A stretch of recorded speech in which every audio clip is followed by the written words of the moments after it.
Hello, listeners. Welcome back to another episode of Cognitive Dissidents. As usual, I'm your host. I'm Jacob Shapiro. I'm a partner and the director of geopolitical analysis at Cognitive Investments. Rob and I were back at it for our weekly chat, and about halfway into the podcast, because of a miscommunication with my wife, I had to go grab my daughter Annie, who had woken up from a nap, and I was technically on duty to make sure that she was okay. So for the second half of this podcast, it was a podcast in arms. I had Annie literally in my arms.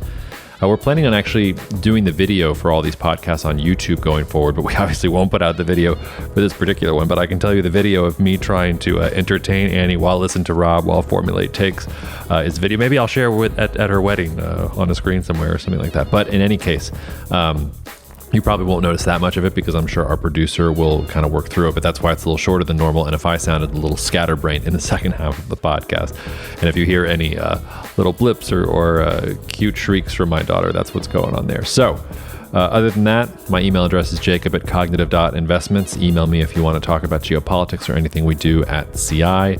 I think otherwise that's it. Cheers, and see you out there. Cognitive Investments LLC is a registered investment advisor. Advisory services are only offered to clients or prospective clients where Cognitive and its representatives are properly licensed or exempt from licensure. For additional information, please visit our website at www.cognitive.investments. The information provided is for educational and informational purposes only and does not constitute investment advice, and it should not be relied on as such.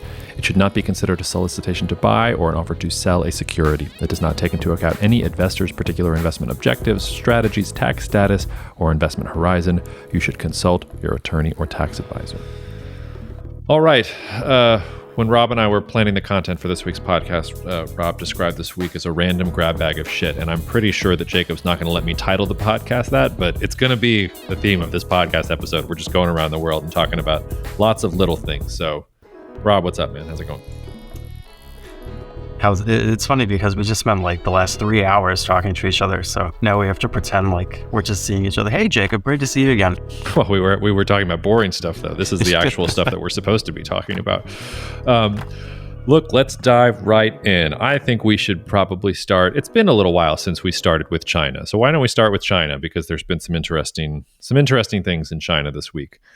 The first is we should probably just point out that it looks like Chinese housing prices went up a little bit last month. I think, what was it, 0.2%?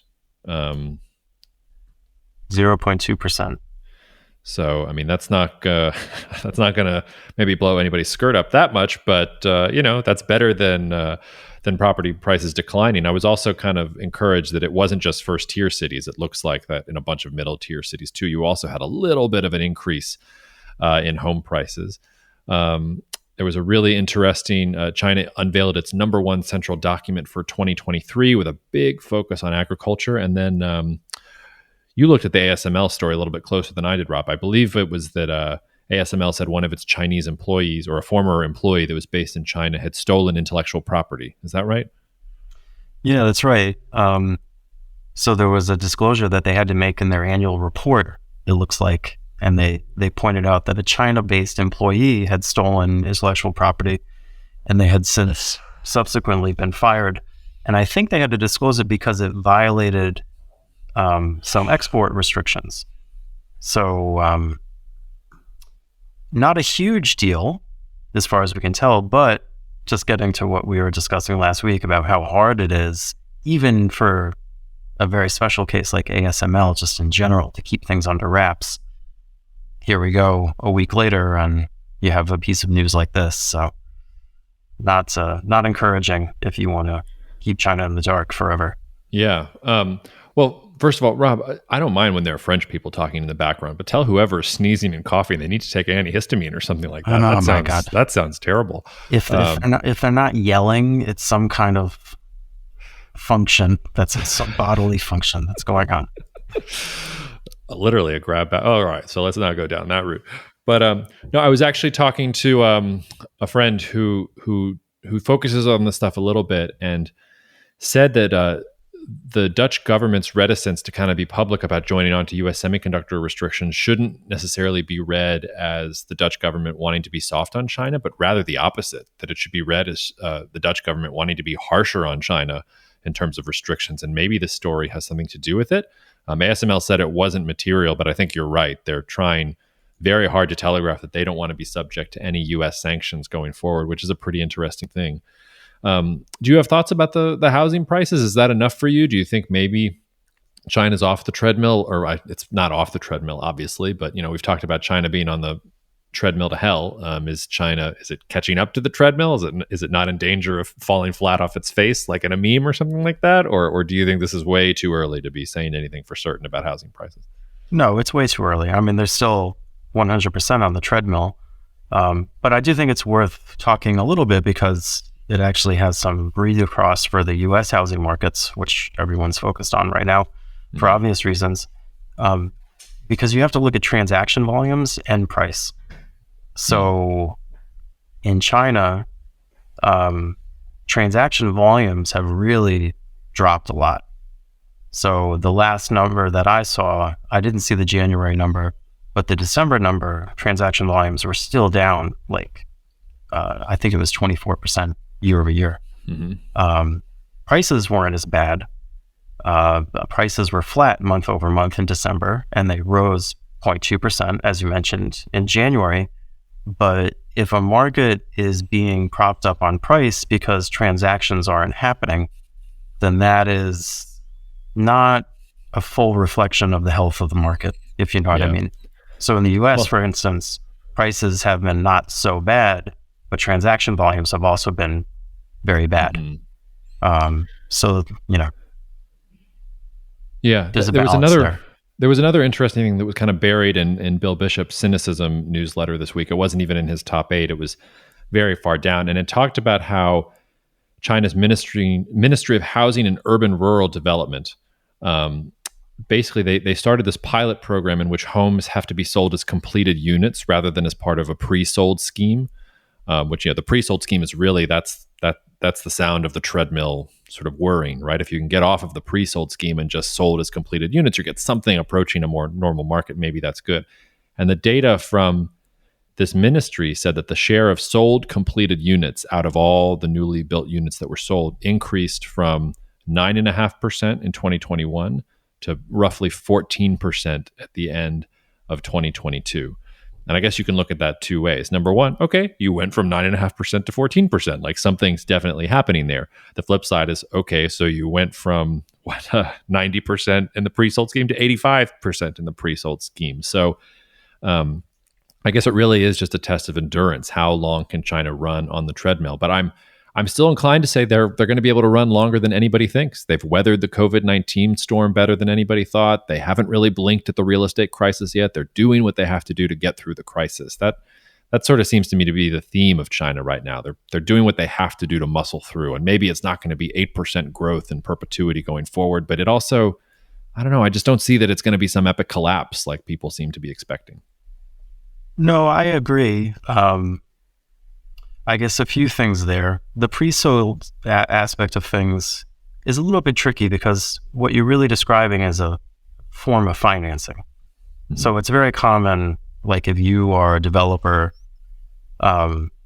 before you commit to doing a project, that you're going to get it pre-financed by your customers because it de-risks the project rather than building something on spec and then having to find the buyer, like once you've put up the capital yourself to build the thing. So I don't think that itself is so nefarious, just the fact that they were doing that. That's just a form of capital for these developers. Just like bonds, if they were raising money from outside investors. So I don't think that's something to really focus too much on.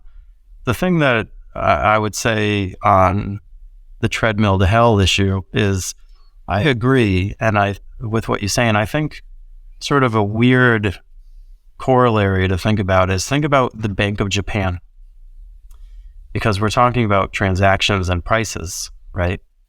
And when you have a market that can to some extent be controlled, usually what you have is prices get controlled and transactions dry up as a result.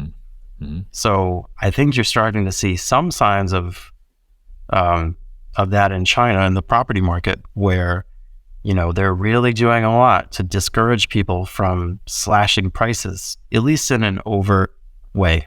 Like, you can see these anecdotes and you see, they're giving away all sorts of free shit. And if you buy a place, and, there's backdoor ways of doing it, but the headline prices have not collapsed. Mm-hmm. And that's the thing that's the biggest risk.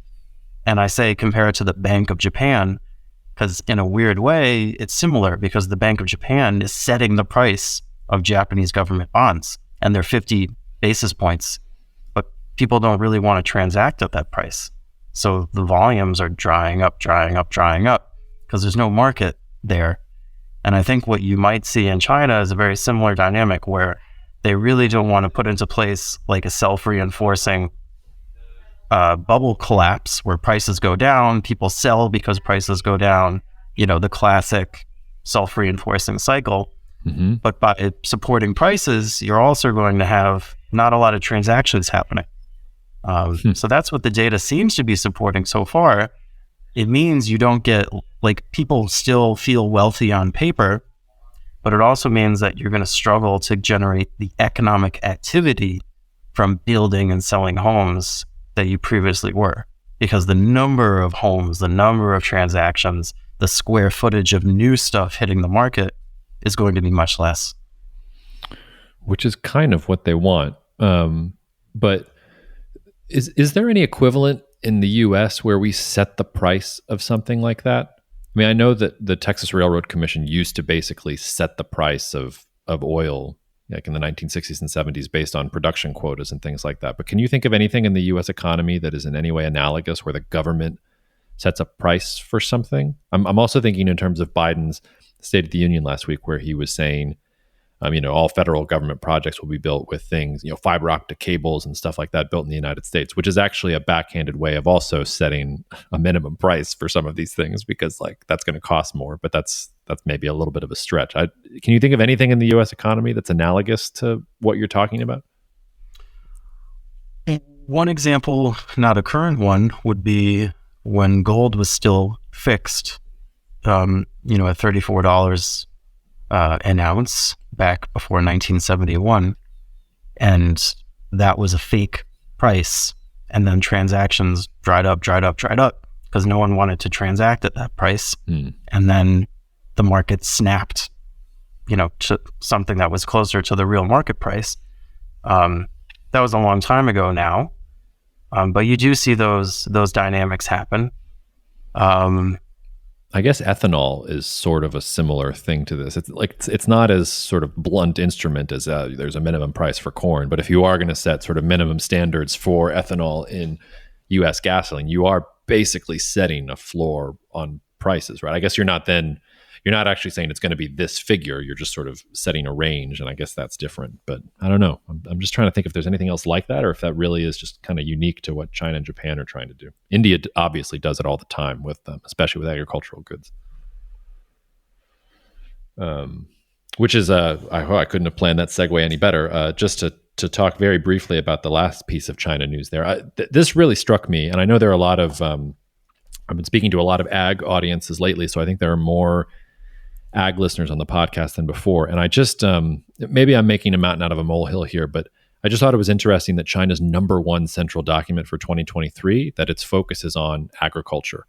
I feel like in the United States and parts of Europe, there have been a lot of clashes between farmers and governments, where farmers, I think rightfully, feel overlooked from a policy perspective, feel like they've been in some ways made a boogeyman by the ESG movement.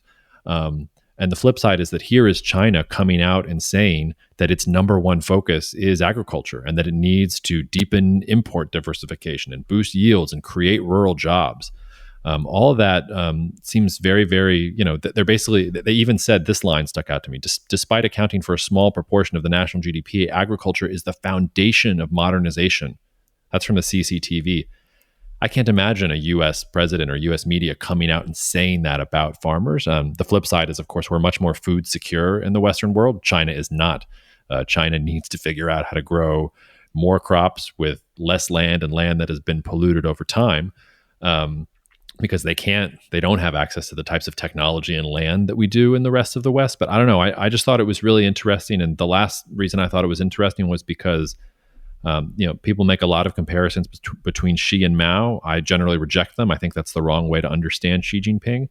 But Mao's political career really took a turn for the worse when he authored his own set of rural, quote unquote, reforms in the late 1950s. I mean, you can draw a direct line from the famines that his policies caused to the Cultural Revolution and the Gang of Four and all those other sorts of things. So I just thought it was interesting that China's focusing on that so much. And I would also say, like, you can, there are all these challenges to China realizing those goals, but if they're very serious about ensuring food security and deepening import diversification, if you are selling agricultural products to China, they are telegraphing to you that they don't want to buy from you as soon as possible. So don't ignore the signal. Yeah, I think there's a few elements to that. The insecurity one, which you pointed out, is definitely a big one, and a historical insecurity one, driving a lot of that desire for independence. But also, I wonder if there's a development aspect to this too, because I think it was in your conversation last week on the podcast, you were talking about sort of the lost, not the lost China, but the other China that no one talks about, the 600 million people who did not make it, into middle income status, who are kind of stuck in more backward and interior parts of the country. In many ways, you have like two development stories in China. And if you look at other Asian success stories, like look at Japan, for instance, there's a really good book called How Asia Works by a guy named Joe Studwell, I think, that tells this story in a very good way. And in Japan, they started with agriculture. Agriculture was one of the big success stories for them. And the way that they got small-scale farmers and really, smallholders to increase their agricultural productivity was not necessarily by, collectivizing everything and putting them on these big farms, but really focusing on like small-scale, labor-intensive productivity improvement. And the story in the book is talking about how that was the sort of initial stepping stone to really increasing productivity in Japan, releasing some surplus capital that then they could use to reinvest, in moving up the value chain. And I only mention that because it's an interesting comparison, because I think China suffers from a lot of the same kind of backwardness and low productivity in a lot of those areas that a much lower developed country typically faces. So they might see an opportunity there. And the other thing is just, thinking about Mao versus Xi Jinping, or Xi Jinping versus any of the other, previous leaders of China. I think one of his self-defining characteristics is the formative time that he spent during the Cultural Revolution, where he was banished to the countryside. And he sort of describes himself as a man of the earth, a man of the people. And I think people refer to this as he has the yellow earth complex, I think is the term that Xi watchers use. But just this notion that like he has some kind of connection with farmers and the real, the real Chinese, the real peasants that other elites don't. And I think there's a focus there for him that maybe there's not for other elite policymakers in China. And that would be a big part. I think I'm not making this up. I'm pretty sure Xi Jinping's first visit to the United States, I think he went to Iowa. I can't remember if he went to Iowa first, but I seem to remember, probably shouldn't say that without double checking it, but I feel like somewhere along the way, he also related to the U.S. agricultural complex that way as well. Well, before we leave Asia, why don't we do a little bit of the subcontinent? The thing that stuck out to me this week was Pakistan, and this will be a tale of two cities sort of thing. Pakistan came out and said, their energy minister came out and said they are going to quadruple domestic coal fire capacity to reduce power generation costs and are not going to build new gas-fired plants anymore. The quote from this guy was incredible. It was, quote, "We have some of the world's most efficient regasified LNG-based power plants, but we don't have the gas to run them. And so LNG is no longer part of the long-term plan."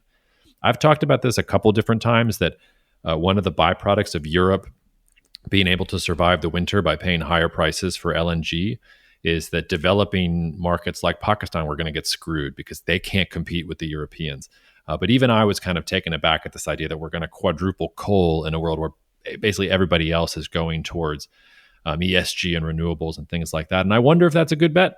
In some sense, like you need for a national economy to work at the macro level, the more you can drive down energy costs, the better. And if Pakistan is thinking, well, nobody's going to use coal for the next decade, so we'll take the coal and maybe we'll be polluted, but at least we'll have a functioning economy. We'll be able to afford these energy imports that we couldn't do this year and had all these brownouts when the temperature was 120 degrees or whatever it was.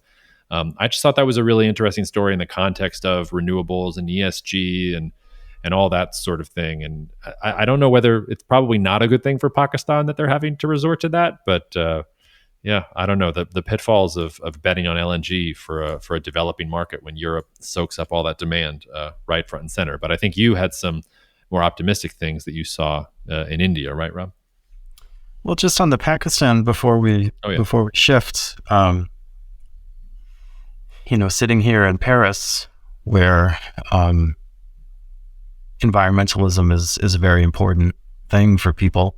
I think this is an interesting theme that it illustrates because one can say that one of the big flaws in sort of ESG thinking, or at least the way that it's expressed in the French context that I've experienced, is people talk about environmentalism, they talk about, greening the economy in a way that is degrowth, that is, reducing consumption, that is very much like anti-American, we don't like GDP and those concepts. And the thing that's notable about Pakistan doing this is Pakistan is having an economic crisis right now. They're having natural disasters. They're having severe blackouts across the country. They're having a macro series of crises. And the takeaway, I think, is there's a flaw in connecting, environmentalism and greening things with the notion that you can do that while going backward on the wealth scale or backward on the growth scale. Because the data shows countries that are poorer treat the environment worse. And this is an interesting illustration of that. So the more you can get things self-reinforcing in a positive growth direction, the more you're going to see countries like Pakistan not make those decisions. But unfortunately, that's not where we're headed. Yeah. Well, at least not in the short term. I mean, maybe it can in the long term, but yeah, I don't know. It's a difficult picture, but apparently not. I mean, and India right next door has tons of its own problems in terms of energy. And I mean, there's arguably, well, I can't say that it's the most water stressed country in the world. I'm sure we can find some country in a desert that is worse. But when you look at the rate at which India is using up its groundwater, pretty terrible. There's actually an Indian government think tank. One of my favorite slides to put up when I do presentations is an Indian government think tank that thinks that Indian water demand is going to exceed supply by a factor of 2 by 2030. Like when you sort of put that in your brain, it always makes my brain explode. But we were gonna say nice things about India, not bad things about India. So tell me what you saw out of India. I mean, yeah, you lead up to the story, and then maybe I'll add a little bit of geopolitical seasoning on top of it. Well, I don't have that much to say other than pointing out that there was an interesting piece this week where India has not ordered a new plane for 17 years, a new passenger jet.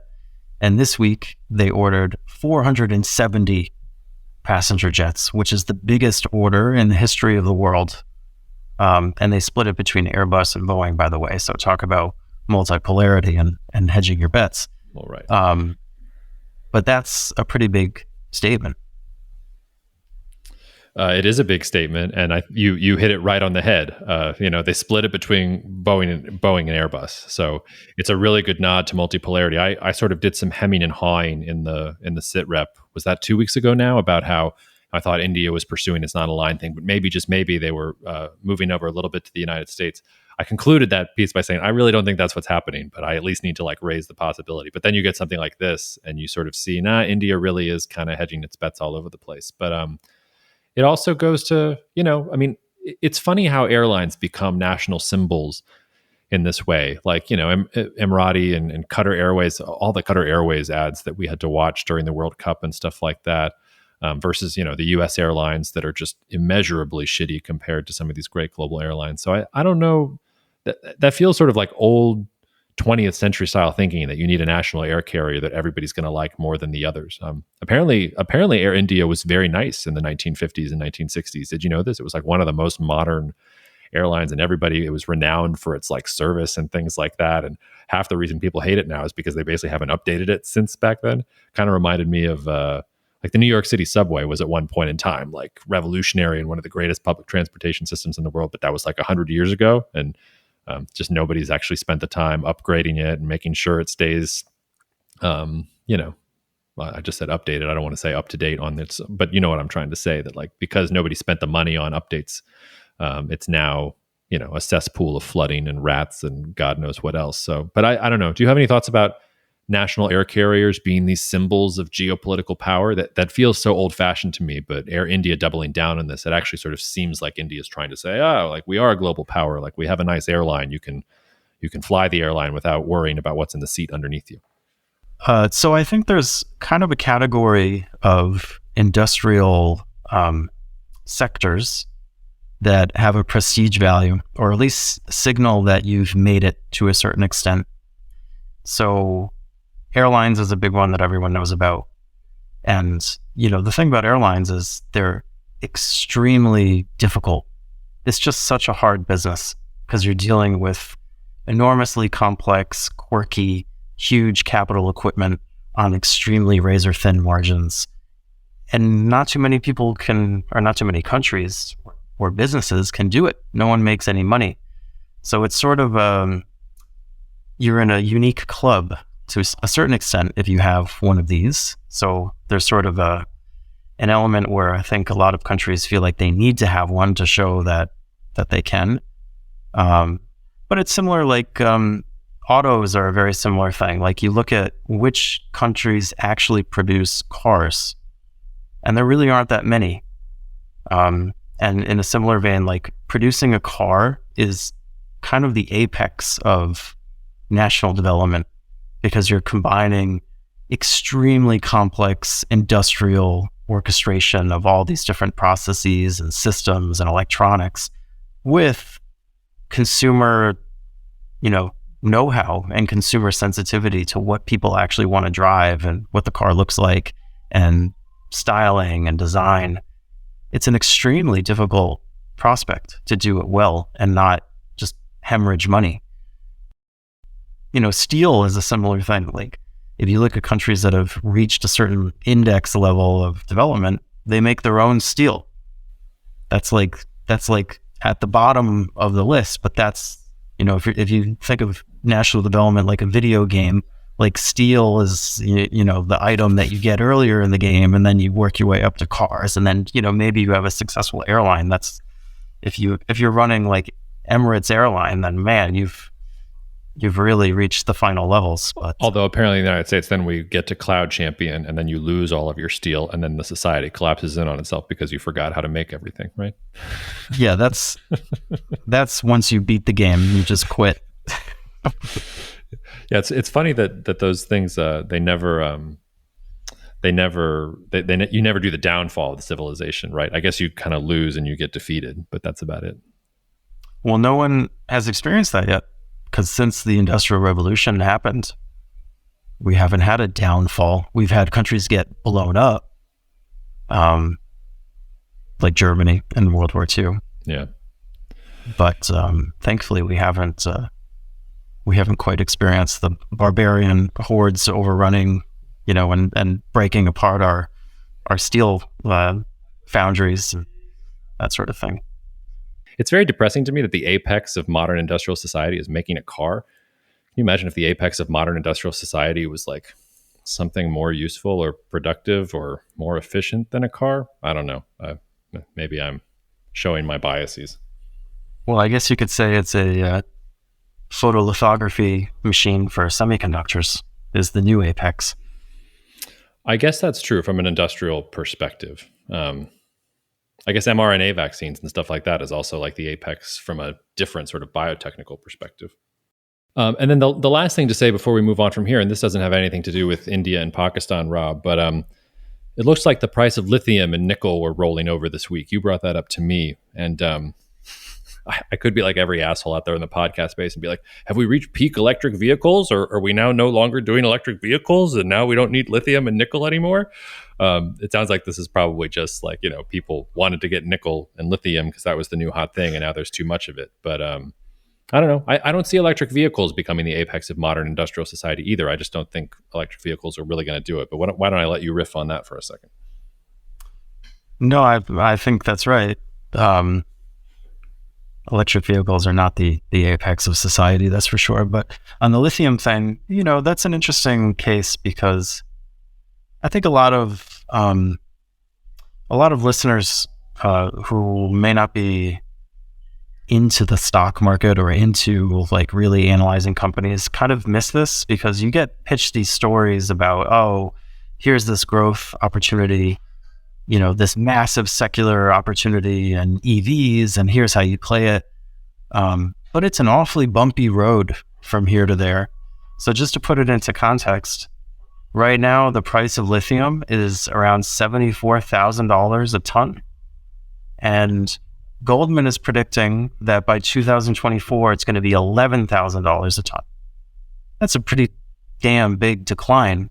And it's not because of a lack of demand. It's just because supply, the supply response has been huge. So that's the real tricky thing when you're dealing with these deep cyclicals. And deep cyclical really just means how long does it take to bring new supply on? Because whenever you have anything like lithium takes a long time, especially the lithium pools like you see in Chile and Argentina and Bolivia. That's like a 5 to 7 year process to create one of those and really get it online. So, you have these huge swings in the meantime that shake everyone out. And it's good for EV adoption, but it does make investing tricky unless you have a very long time horizon and a very patient temperament. Yeah, and which China is apparently betting big on too, aren't they? They're like now the biggest electric vehicle, I guess, producer in the world, or they produce some absurd amount this year. I was also thinking about how, like, the Germans weren't always the best at making cars. Like, I feel like it was the British were good at making cars, and then it was the Germans, and then the Japanese took the baton.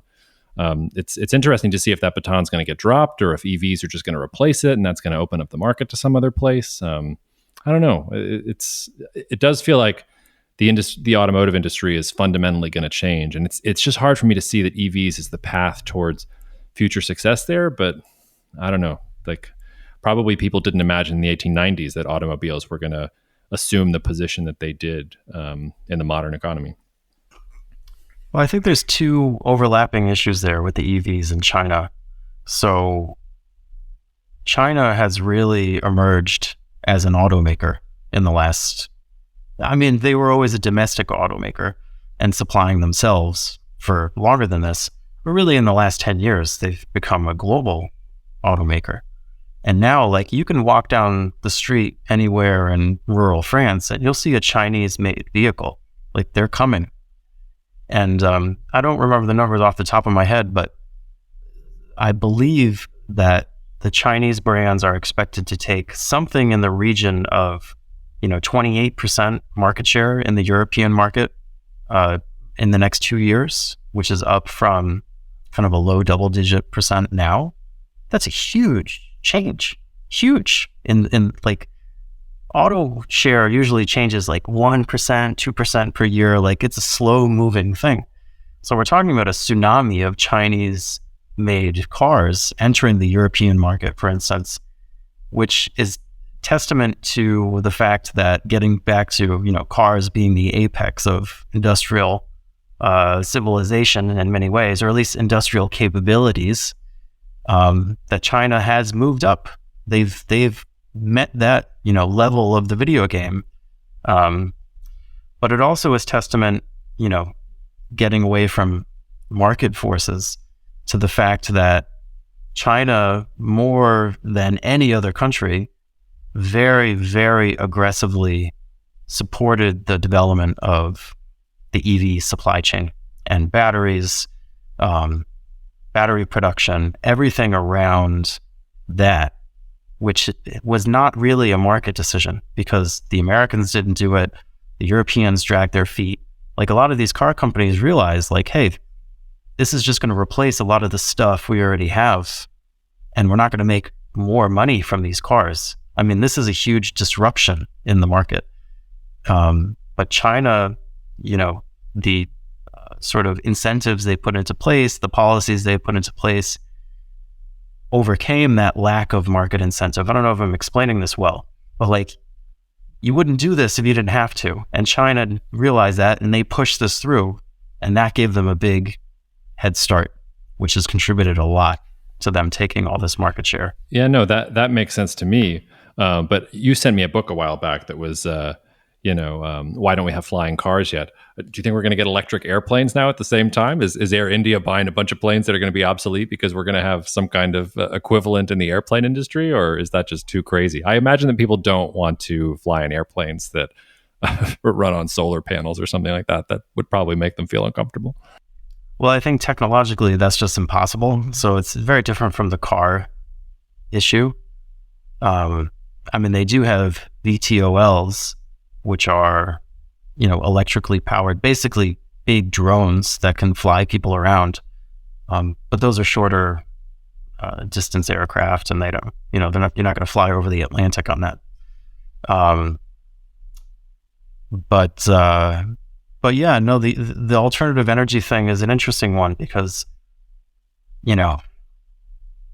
there is not much of an economic incentive to do a lot of these things. And when you talk about the difference, getting back to the theme of our earlier discussion about interfering in markets, that was an advantage for China because they were able to overcome the fact that if left to their own devices, most companies, they don't want to build an electric vehicle supply chain.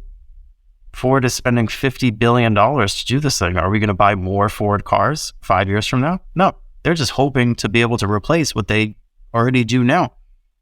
But they have to do it with EVs because that's where things are going and the consumers sort of want them. And there's political pressure to do it. But they're dragging their feet, or at least they were until very recently. Yep. Meanwhile, I don't think we're going to post the video of this podcast, but listeners, I'm muting and giving my daughter toys to play with so that she doesn't scream as Rob is eloquently talking, and I'm trying to figure out my milk with toast hot takes as we're going here. So, but I think we have to. Jacob he's struggling here. But I think we should talk at least about one more thing before we close the podcast with apologies, which is this stuff between Poland and the European Union is not good for the EU perspective. I said in our sort of annual CI forecast that I really think this is the year for Europe to show that the EU is going to be something more than it is, or I'm going to have to get a little bit more skeptical that the EU is ever going to live up to its potential, because I just don't know that you're ever going to get, can you imagine, you're never going to get another Russian invasion of Ukraine and another global pandemic. And if this is not what's going to cause Europe to come together, I don't know what is. Now, the two things that happened this week, the Polish president last week, he was supposed to just rubber stamp a bill that would have unlocked EU recovery funds for Poland. And instead, he decided to be a little nudnik, and he sent it to the Constitutional Tribunal. And I don't think that the Polish government is super happy about that. The Law and Justice Party, I think, wanted that bill to come through, and the president is not technically with that party, and he's a lame duck. So he was just kind of feeling himself and sent it to the Constitutional Tribunal. Maybe it gets approved. Maybe we look back at this as some kind of bureaucratic check that doesn't matter.